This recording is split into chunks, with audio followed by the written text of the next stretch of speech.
It was the summer of 1986. I was 16, and we were bored in that small Texas town the way only teenagers can be. Too old for bedtime, too young for anything real. We rode bikes down cracked pavement, smoked behind the Sonic, and dared each other to do stupid things. That's what led us to the old Honor Farm. If you've never heard of one, honor farms were places where low-risk inmates got shipped to do agricultural work, cotton, hay, peanuts, whatever the state needed. They got early release if they behaved. Ours had shut down back in the late 60s, and for almost 2 decades it just sat out there, rotting behind a barbed wire fence, half-eaten by vines, whispered about in lunchroom rumors. One Saturday evening, just before the sun dipped below the scrub brush, 5 of us biked out. Me, Alan, Corey, Leo, and Todd.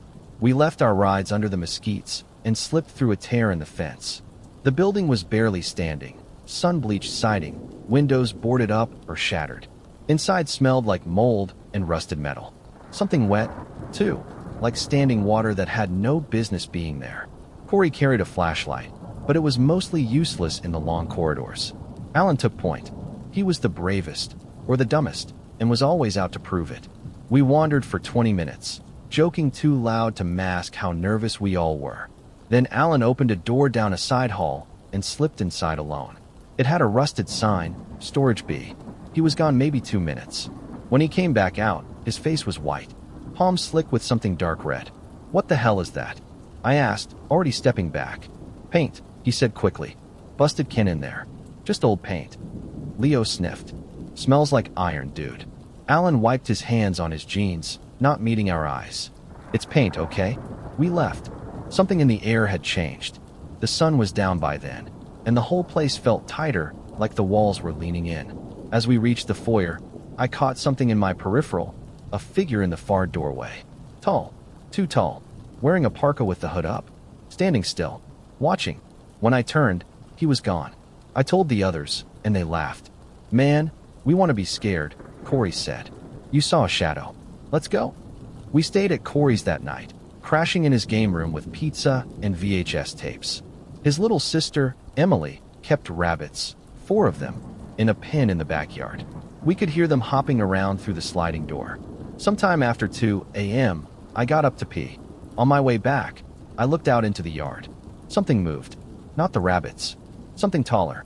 I blinked, leaned closer. A man, out by the rabbit pen. Still, silent. I froze. The man didn't turn, didn't shift, just stood there, hands at his sides. Then he walked out of frame, toward the side of the house. I woke Corey up. We grabbed a flashlight and a bat and searched the yard. Found nothing. The pen was locked. No damage. Rabbits were sleeping. We chalked it up to me being jumpy and went back to bed. But in the morning, Emily screamed. We all ran out in our socks, half asleep, to find the rabbit pen open. The lock wasn't broken, just unlatched from the inside. All 4 rabbits, Flopsy, Thumper, the whole crew, lay in a line. Headless. But here's the part one still can't explain. There was no blood. None. Not in the grass. Not in the cage. Just the bodies, clean, like they'd been removed with surgical precision. We told our parents it was coyotes. That's what they wanted to believe. Later that week, Alan pulled me aside, said he hadn't told the full truth.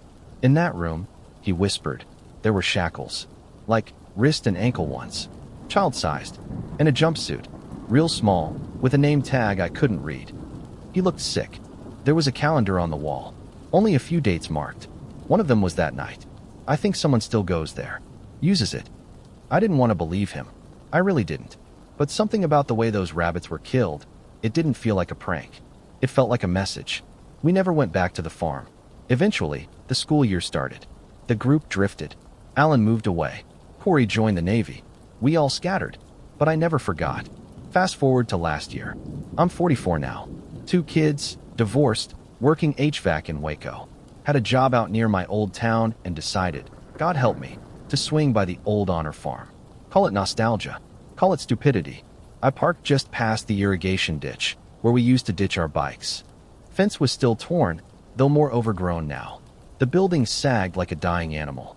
Inside, it smelled worse, rot layered on rust, like something dead had soaked into the walls.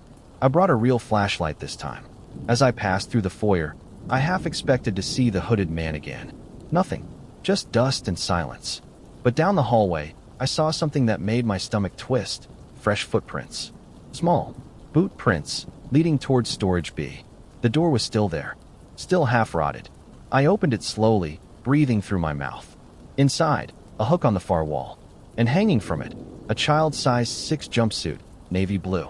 Clean. Pressed. Like it had been hung up yesterday. There was something written on the chest tag in faded thread. I stepped closer, raising the flashlight. That's when I heard the scrape. Not footsteps. Not breathing. Something metallic dragging softly across concrete. I turned. There he was. Tall. Hooded. Exactly as I remembered, but impossibly still. No face, no sound. In his hands, a pair of rusted loppers. The kind used for shearing limbs. I backed up, almost tripping. The flashlight trembled in my grip. "Hey," I started, my voice breaking. He took a step forward. I ran. I don't even remember getting out. Just adrenaline. My breath tasted like copper. My car keys were in my hand before I even hit the ditch. I drove until my tank was nearly empty. When I got home, I found something on the passenger seat. My flashlight. I don't know how it got there. I swear I dropped it in the building when I bolted. That night, my daughter's hamster cage was open. The latch unhooked. The hamster was gone. No blood. No mess. Just empty shavings. And on the kitchen counter, something I didn't notice at first. A tiny red smear, shaped like a handprint. Let me be clear, I don't believe in ghosts. But I do believe people can be worse than monsters. And I think whoever that man is, he never left the farm. And maybe he never will. But that doesn't mean he can't visit.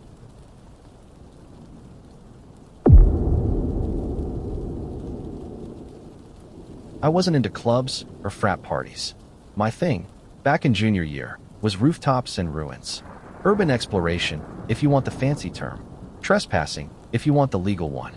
I liked seeing the skeletons of buildings. The dust. The rot. The fact that somewhere, someone decided a place didn't matter anymore. And just left it there, like a peeled orange on the sidewalk. Chicago's full of places like that, but none as magnetic as the old Concordia General Hospital near Lakeview. It had been closed since 2003. Something about asbestos and code violations. But the building was still there, 12 floors of brutalist concrete, windows sealed or blacked out. It looked like a mausoleum for the living, the kind of place that made even the air around it feel stale. I'd stared at it from bus stops for months. Tall, boxy, fenced off with 3 layers of chain link. Even the graffiti artists didn't mess with it. But one night, in October, I found a post on a closed UE forum. A guy had cracked it open the week before. Detailed instructions, which alley gate was loose, which maintenance door had a rusted hinge. I texted 3 people, Ryan, Chantal, and Amir, and offered them the usual pitch. Want to see a place they don't want you to see? They were in. We went at night, of course. Around 11 p.m., dressed in black, masks up, gloves on. Classic urban ninja fantasy. The alley gate was exactly where the post said, wedged open with an old milk crate. Inside the perimeter, the quiet felt surgical. The building's bulk towered over us. No street sounds. No sirens.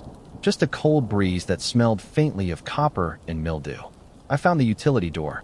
Took a bit of crowbar work, but it opened. We slipped in. The flashlight beams sliced across beige tile and flaking signs. It was like we'd walked into 1998. Everything had been abandoned in a hurry. Patient files still in racks. A vending machine stocked with expired granola bars. Posters warning about Y2K readiness. We laughed about that one. We started moving through corridors, trauma bays, x-ray wings, pediatric wards. Everything hollow and echoing. We took pictures, posed next to old gurneys, tagged each other on burner instas. There was that thrill, that under-the-skin buzz of being somewhere forbidden. But around the 6th floor, the air changed. It got warmer. Not a lot. Just enough to notice. Amir said, "Hey, do you guys feel that? Like it's not drafty anymore?" I shrugged. "Maybe it's insulated up here." Ryan went ahead, stepping into a hallway marked ICU/recovery. That's when he screamed. Not a yell. A scream, sharp and full-throated. The kind that doesn't have words in it. We all rushed forward. He was standing frozen in the middle of a wide room with old beds and rusted 4 stands. His flashlight was pointed at the far corner. At first, I thought he was looking at a pile of clothes. Then it moved. A man sat up, slow, like a folding chair creaking into place. He was tall, gaunt, wearing what looked like a hospital gown under a filthy down coat. His beard was long, hair matted, eyes sunken but furious. He locked eyes with Ryan and roared. And then he charged.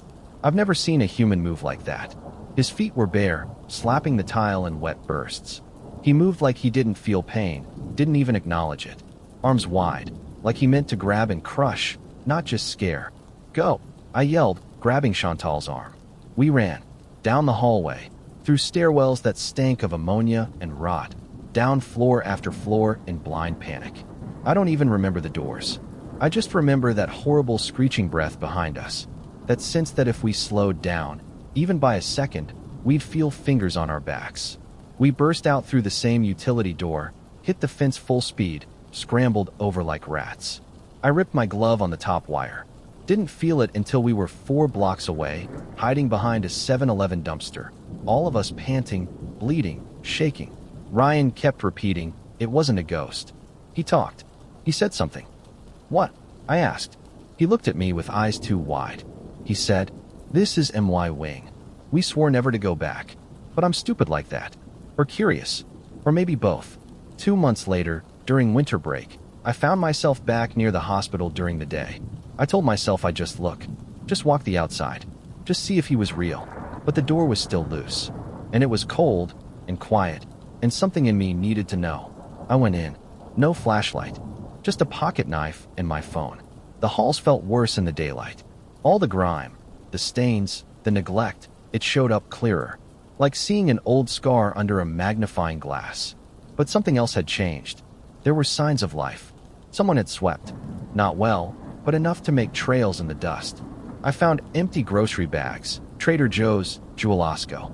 A receipt, dated 5 days prior. A working lamp, hooked to a car battery. And the weirdest thing, a towel hanging on a doorknob. Fresh. Still damp. Someone lived here. He lived here. I moved upward, floor by floor, slower now, scared in a different way. Not of ghosts. Of someone with no rules. Someone who didn't want to be seen. On the 12th floor, I found the hallway. Mirrors. Dozens of them, leaned against both walls. Angled inward, forming a kind of gauntlet. All of them old, chipped, but polished. At the end of the hallway, a door marked or 12, cardio. I stepped inside. There was a single operating table under a ceiling lamp. On it lay a mannequin, dressed in a hospital gown. Gauze wrapped its chest. For lines duct taped to the wall. One arm was missing, replaced with a mop handle. Beside it, a rolling tray with real instruments. Scalpels, clamps, scissors. And on the wall, a corkboard full of patient charts. All blank. Except one. It had my name on it. Typed. With my student ID number. And the word intake, 12 p.m. scribbled beside it. My phone said 11:58.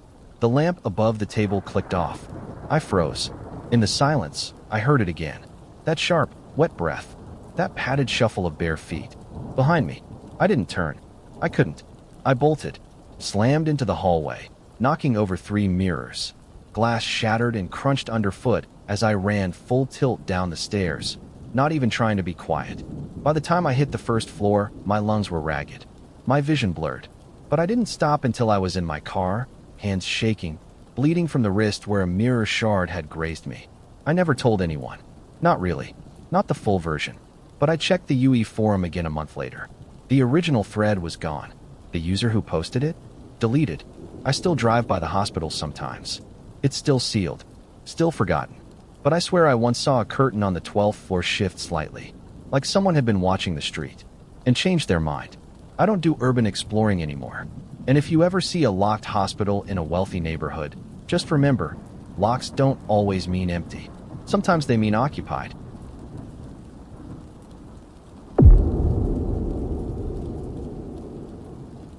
There's a house about 2 miles outside the town I grew up in. It sits back from the road, surrounded by 12-foot stone walls and massive gates tangled with rust and ivy.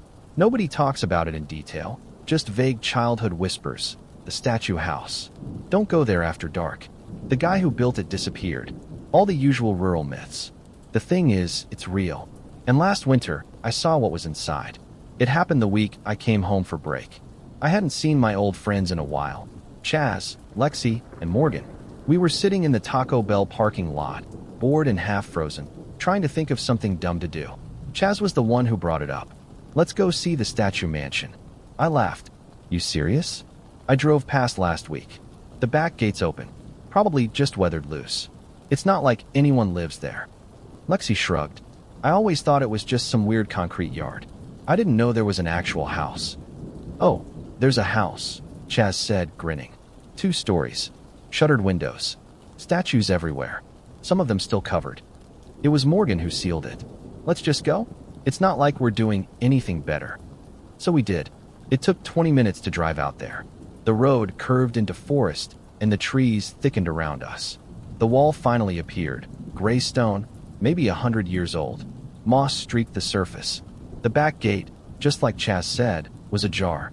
We parked in the gravel pull-off and climbed through. Inside, the ground was uneven, overgrown. You could barely make out where the path had once been. The house came into view in pieces, roofline first, then windows, then the wide wraparound porch, held up by cracked pillars. And scattered around the yard were statues. Dozens. Some on pedestals, some half buried in leaves, others leaning against trees like forgotten party guests. Most were covered in canvas sheets, but a few were exposed. White stone bodies with curled fingers, contorted spines, mouths wide open like they were trying to scream. I remember one clearly. A man on all fours, his face twisted backward over his shoulder, eyes gouged out. Jesus, Lexi muttered. What kind of sculptor was this guy? We didn't answer. We were already heading for the house. The front door was unlocked. Inside, the air was thick with dust and something else, like old paint and spoiled oranges. The floor creaked under our weight, and the wallpaper peeled in long, curling strips. But what really caught our attention were the statues. They were everywhere. Some stood in corners. Others were part of the furniture, stone hands reaching out of armchairs, a dining table with sculpted faces frozen in the wood grain. One chandelier had heads instead of bulbs, mouths gaping as if mid-scream. We wandered in silence, cameras out but rarely snapping. It didn't feel like a prank or an art exhibit. It felt obsessive, personal, like walking through someone's mind after they'd gone too far and never came back. In the parlor, we found a row of sculptures with their heads covered in fabric. Lexi, curious, peeled one back. Beneath it was a figure of a child, mouth open, fingers in its own eyes, like it was trying to blind itself. Morgan gagged. What the hell is wrong with this place? I thought this guy was a sculptor, I said. But this is more like someone trying to trap people. Maybe that's what happened to him, Chess said. Maybe he did trap people. We all laughed too loudly at that. It wasn't funny. Not really. But the tension was building, and none of us knew what to do with it. Then we found the nursery. 2nd floor. End of the hallway. The door was painted white, chipped in places. A worn brass plaque read, "Baby's Room," in delicate script. We pushed it open. The walls were painted with murals, clowns. Not cheerful, cartoony ones. These were decayed, smeared, their smiles jagged and stretching too wide. One had dozens of tiny hands where its eyes should have been. Another seemed to be melting into the corner. The crib was filled with stuffed animals, all sewn shut at the eyes and mouth. And above them, nailed to the wall, were puppets. 12 of them. Porcelain faces. Tiny hands. All turned inward, facing the crib like they were watching it. I didn't want to be in that room. I didn't want to be in that house anymore. I'm done, I said, voice tight. Let's go. The others didn't argue. We made our way down the stairs. That's when Morgan stopped dead. What? Lexi asked. She pointed toward the front door. There, at the base of the stairs, was a statue we hadn't noticed before. A man, standing, mouth wide, arms out. But the worst part? He hadn't been there when we came in. We would have seen him. We should have. Chess tried to laugh it off. Maybe we missed it. No, Morgan said. No, we didn't. Then we heard the click. A light turned on upstairs. Not all of them. Just one. The nursery. None of us had touched a switch. And there was no electricity. The power was cut, confirmed when we tried a hallway lamp earlier. We didn't wait. We ran. Through the front door, across the rotting porch, into the yard. Past the statues. Through the gate. The entire time, I swore I heard footsteps, not ours. Heavy. Measured. Like someone walking just fast enough to catch us if we hesitated. We climbed the wall instead of trying the gate again. I scraped my knee raw on the stone. Didn't care. Just kept moving. We didn't stop running until we reached the car. Later that night, back in Chaz's garage, we sat in silence, nursing sodas and avoiding each other's eyes. Chaz finally spoke. I took a photo, right when we got over the wall. He pulled out his phone and opened the picture. It showed the mansion behind us. One of the upstairs windows lit up. And in that window, a shape. Tall, pale, head tilted, a hand pressed flat to the glass. But here's the thing, we never saw it. Not in person, only in the photo. Chaz deleted it a week later. Said it kept showing up on his lock screen, even after he removed it from his gallery. Said something else too, that when he zoomed in, the puppets behind the figure had moved. They were facing the camera now. I still think about that house. And I wonder sometimes, how many of those statues started as people?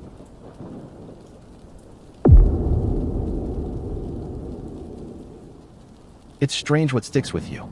Not the big things, always. Not breakups or family fights or prom night or getting your license. Sometimes it's just one quiet afternoon where you made a decision that still makes your chest tighten years later. For me, it was the burned house on Hollowell Road. Everyone in town knew it. Not in a haunted kind of way. Just one of those places you drove past and avoided eye contact with. It sat out on the edge of a soybean field, half collapsed and sun-bleached, with blackened wood like exposed ribs. It had burned maybe 7 years earlier. Lightning strike, they said. Owner was an old guy named Harold Mott. Lived alone. Died upstairs. No ghost stories. No rumors. Just char and silence. It was late August, one of those dead afternoons between summer and school starting. I'd just turned 17. My buddy Matt and I were driving around in his old Camry, aimless and itchy. We ended up near Hollowell. You ever been in it? I asked, nodding toward the skeleton of the house as we passed. Nope. You? I shook my head. Want to? He slowed down. You serious? I shrugged. Just to check it out. Daylight, no big deal. Matt looked uneasy. I'll wait in the car. You're that scared of an empty house? He gave me a half smile. I'm not scared. I'm cautious. So I got out. From the road, the house looked worse than I remembered. The whole right side was gone, exposing the staircase and scorched floor joists above. The roof sagged like a hat left in the rain. But the front door frame was still intact, just tilted and hanging loose. I stepped over the threshold and was immediately hit with the smell. Mildew, ash, wet wood. Something sour beneath it, like old canned food left in the sun. I walked through what was once a living room. The floor creaked and dipped, blackened beams showing through places where the fire had eaten through completely. Furniture lay collapsed into itself, just the twisted metal skeletons of chairs and frames. I wasn't sure what I was looking for. Maybe just to say I'd done it. Maybe for a weird thrill. Part of me expected the house to feel dead. Still, but it wasn't. Not exactly. There was a kind of pressure in the air. Not sound, exactly, but presence. Like when you're underwater and something huge moves nearby. That's when I saw the cellar door.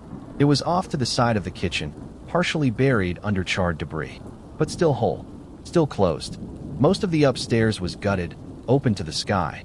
But that door stood out, so clean and intact it looked almost new. I could see the handle had soot around it, but the paint was untouched. I hesitated. Then I opened it. The hinges whined, loud and slow. Cold air spilled out, damp and dense. I pulled out my flashlight, just a crappy hardware store one from my glove box, and started down. The stairs creaked, but held. Wooden walls closed in tight. It smelled worse down there. Earthy, but sour. Like wet stone and something that had rotted long ago. The beam of my flashlight bobbed against the concrete floor. Mason jars lay shattered in corners. A rusted freezer sat crooked against one wall. There were shelves of melted paint cans, collapsed cardboard, and old mason jars. Then I turned to the back corner, and I saw it. It looked like a man. Tall, slender, standing perfectly still in the dark. For half a second I thought it was just wood, maybe a support beam warped by fire. But it wasn't.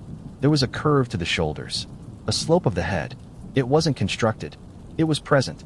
My light hit it, barely, and I saw pale fabric stretched across part of the body. Not a shirt, more like old hospital scrubs. Tattered, dark. Then it shifted, just slightly, and it made a sound. A grunt.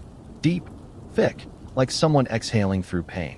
Not aggressive, not loud, just real. My body froze, but my brain screamed go. I turned and bolted up the stairs, slamming my shoulder into the wall. The doorframe scraped my back as I burst out. My flashlight flew from my hand and cracked against the floor. I didn't stop to grab it. I didn't look back. Matt saw me coming and unlocked the doors before I even reached the car. He leaned out. Jesus, what the hell? I jumped in, slamming the door shut. My whole body was shaking. You okay? He asked, pulling onto the road. Yeah, I think so. You look like you saw someone die in there. I didn't answer. He kept his eyes forward, but his knuckles were white on the steering wheel. What happened? There was someone in the cellar, I whispered. He looked at me. What do you mean, someone? I shook my head. There was a person. Or something. It moved. It made a sound. Matt didn't laugh. He didn't joke. He just stared ahead, driving faster than before. We didn't talk the rest of the ride. That night, I lay awake in bed, the image repeating in my head. That shape in the dark. That grunt. That stillness. It wasn't the fear of being chased that got to me. It was the opposite. It never moved toward me. Never reached out. Never ran. It just stood there. Like it had been standing there a long, long time. Like it would keep standing there long after I left. Long after anyone cared to look.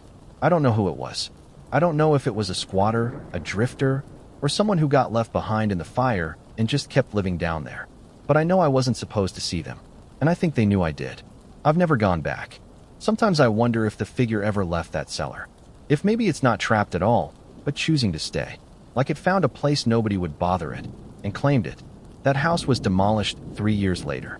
But that doesn't help, because in my dreams, the cellar door is still open, and I'm still standing at the top of the stairs, light trembling in my hand, staring down into the dark.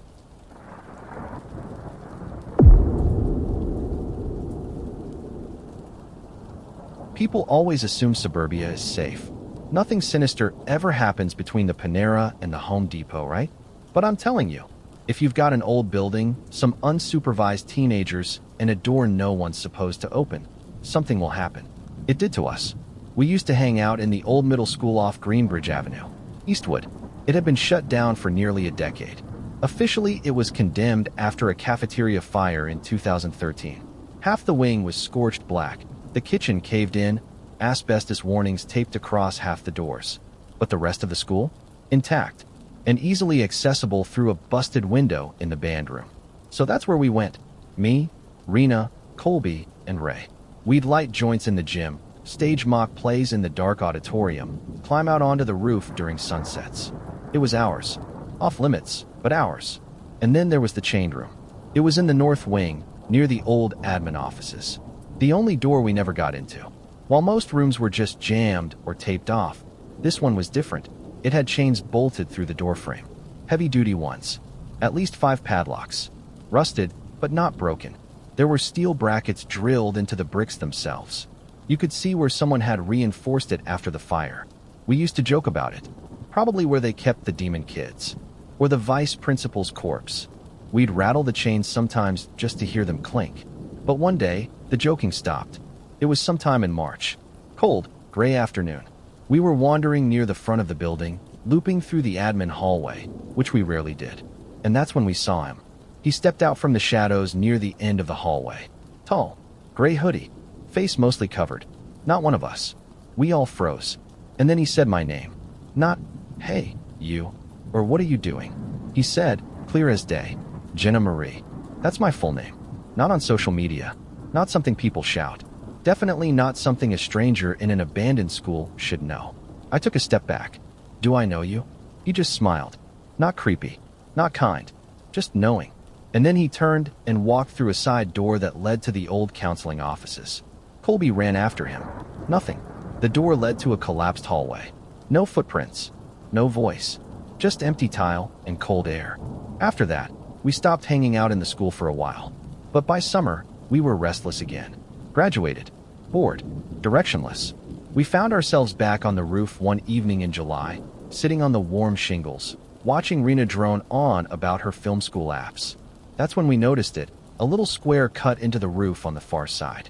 Not new, maybe part of old ventilation, but small, maybe 10 inches wide. Colby poked his flashlight down it. Where do you think it goes? Rena pulled out her phone. Hold on, I'll check.